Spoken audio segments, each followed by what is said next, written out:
তো আমার এই হাজার গোলাপ গাছটায় দেখো ফুলগুলো কিন্তু বেশ সুন্দরই হচ্ছে, কিন্তু গরম পড়ার সাথে সাথেই কিন্তু পাতাগুলো এরকম শুকিয়ে গেছে। তো এতে তো আমার কিছুই করার নেই। তো যাই হোক, ঘরে আসলাম। ঘরে এসে দেখো মা দেখিয়ে নিয়ে এসে সকালবেলায় লুচি আর তরকারি। এটা কিন্তু আমাদের পাড়ার মোড়েই পাওয়া যায়, খুব টেস্টি হয়। তো তারপরে কিন্তু আমি স্নান করে নিয়েছিলাম, আর তারপরে মুখে মেখে নিয়েছিলাম চন্দনের গুঁড়োর একটা পেস্ট।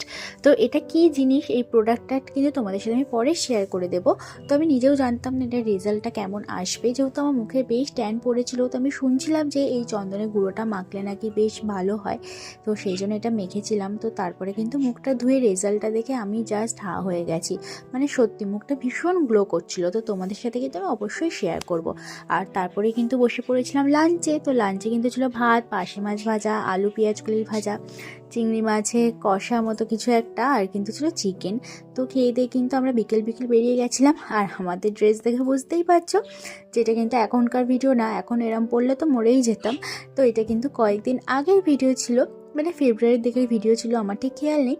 আর আমরা কিন্তু চলে গেছিলাম ঘোষবাড়ি। তো তোমরা কারা কারা এই জায়গাটা চেনো অবশ্যই কমেন্ট করো। আর গিয়ে দেখো এই পুচকিটার যা স্টাইল, তো একেই ভিডিও বানিয়ে দিচ্ছিলাম।